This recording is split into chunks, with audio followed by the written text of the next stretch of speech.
So the devs just gave us even more information about the mission they unveiled that we're going to be experiencing during Icarus Beta Weekend 4. They talk about biosatellite warheads, where you can find them, possible PvP hotspots, and friggin' mountain lion attacks. Let's check it out. Player 2 has entered the game. Okay, so if you're following or would like to follow Icarus's development, consider subscribing. This channel will cover news, guides, and gameplay of the game going forward so that you do not miss a thing.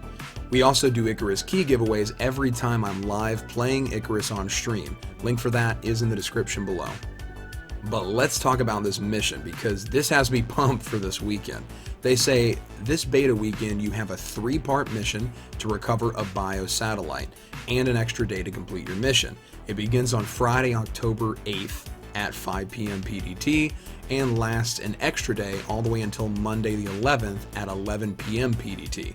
So this time, no random drop time for the beta weekend. We know exactly when it will go live, allowing us all to prepare and plan accordingly. Next, they go over the mission briefing. So its code name is Broken Arrow, and we have to recover enzyme warheads from 3 downed terraforming satellites.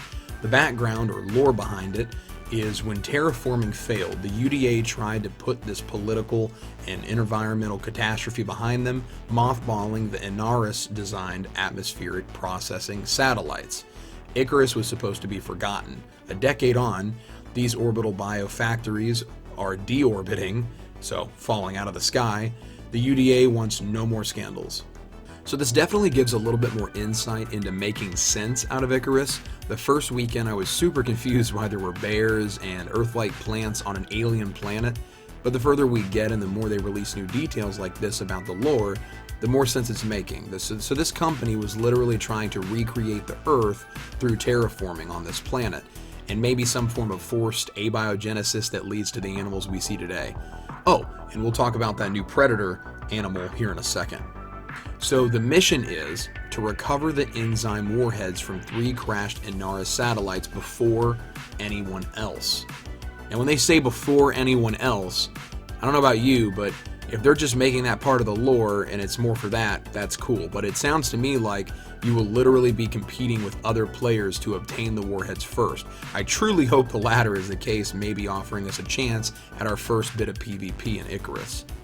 So, your team will be inserted at a known drop point, at least 2 of the satellites impacted in the Arctic, expected demanding journey, heavy weather, sub-zero temperatures, and fierce wildlife.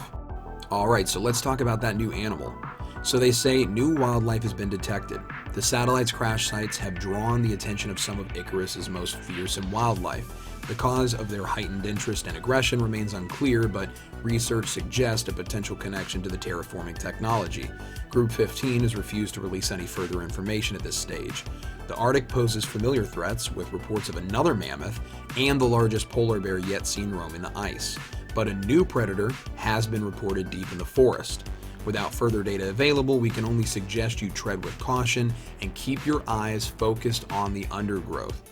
So this mountain lion has the possibility of being a very dynamic new enemy based off of what they're saying. If they actually have them hidden in the undergrowth, ready to pounce on you as you're just minding your own business, it'll definitely add another level of awareness needed to survive in Icarus. And as mentioned earlier, there will be an expanded playable area. This beta weekend, another Arctic zone has opened up in the southeast of the map. You may have come across the entrance to it when exploring previously and got a warning if you ventured in. While the in-game map still lacks terrain data, so it's just going to be a black surface, the locations of the 3 satellites have been marked. One is in the Central Arctic, one is in the Forest Valleys, and one is in the new Southern Arctic region. Here's the area you can explore this weekend. Now, having the crash sites marked on our map will definitely streamline the mission, allowing us to make sure that we do complete it this weekend, which should be the ultimate goal, so we can test what a full mission plays like in Icarus before the game releases and before some of us buy it.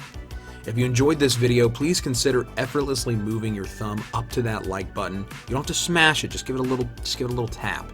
It helps my video get ranked higher in search results, which is tough for small channels. Thanks in advance. And I actually have more Icarus videos coming up for you right now.